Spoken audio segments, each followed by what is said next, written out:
on the right is the whole. So the universe that you're looking down on and seeing the entire knowledge that is within this information substrate, which right now is agent privacy, which is a very, as we've kind of explained, it's more of a research program than it is an experience like walking through the forest on a hike. But I do want you to keep in mind that on the left is just the experience, and on the right is your reflection of the experience. So I'm going to jump straight into the first part of the recursive key ceremony that we're going to be doing together. So it's a proof of presence, and it's two poems that bookend the first person spellbook, which is a combination of my experience and the protocol compressed into poetry. So we'll start with the sun poem, so the invitation pattern, and I'll do like a little bit of fun for you guys to pay attention to with the things, the little orbs that are going So on the if I screen. were outside this process, what would be the first step if I were doing my own that I would be doing? And we following that same pattern? Yeah, so once I've done the invitation pattern, so the sun ceremony with you, I'll share a file which is a proof that you witnessed that sort of presence and attention that I provided to the room. And then you can witness that invitation pattern. And then after that point, you can go and do it yourself with other people. I've chosen two paths through the knowledge graph, which map and compress to the poetry that we're about to hear, which then overlaps with the rhythm or the music.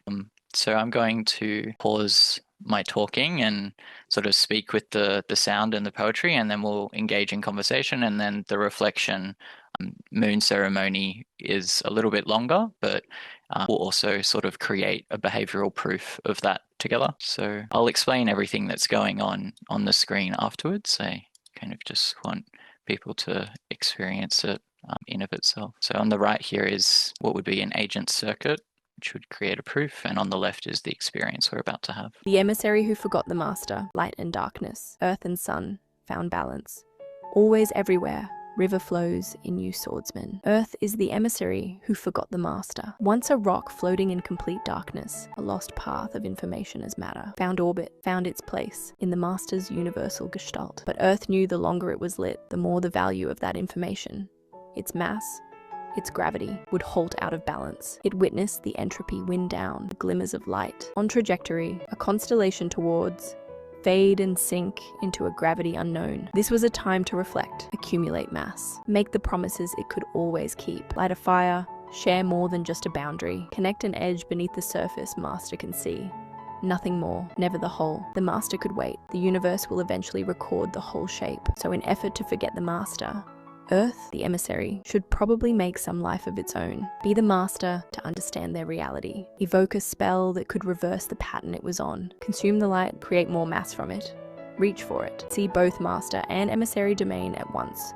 On an information plane of its own. Past the shadows of Earth, once only seen in day. Prove its world in the silence of night. Because without secrets, why would the master need the emissary at all? And so, after eons of planning, you woke up and could see the light of Earth's master in all of its radiant glory and continue the work of observing and remembering the Earth, the master of life. But as the new emissary, we too have a tendency to forget the master even exists, see ourselves as the master, and build an emissary of our own, just as the sun promises space between crossed swords perpendicular to magic wand smiling face. I hope you guys enjoyed that. I'll quickly explain what we created. So this is a behavioral proof of that everyone witnessed something that I shared through my information substrate. So the thing that is being recorded in Zoom, but is on my machine. There were 13 nodes in the sun ceremony path through the agent privacy universe knowledge graph. This is mapped to a 64-star tetrahedron. So it's actually performing really, really light geometric compute in order to form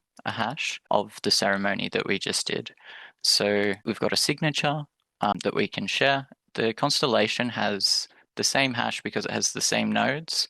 So we actually have one path through the knowledge graph that we now share, but infinite witnesses. So when I download this Kwaai blade, and I can put it into, hopefully, yeah, we got that there. If you were to download the Kwaai blade in the chat right now, wait, just making sure that you guys can hear me, right? Yeah, okay.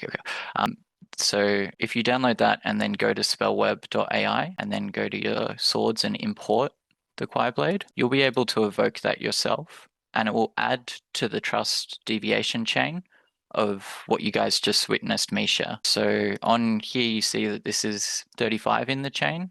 You'll be like 1 in your chain, but I've done this ceremony 35 times with a whole bunch of different people. So this is the combination between 3 graphs, and I've come to the opinion that identity is a trajectory, but also how you face someone on that trajectory between 3 graphs. And the first graph is the knowledge graph, or the substrate. So that could be our reality, but because we're looking digitally right now, the substrate is this information that we're experiencing on the left, and then the whole is here. And what I'm sharing here through the poetry is the promise to track and follow this path.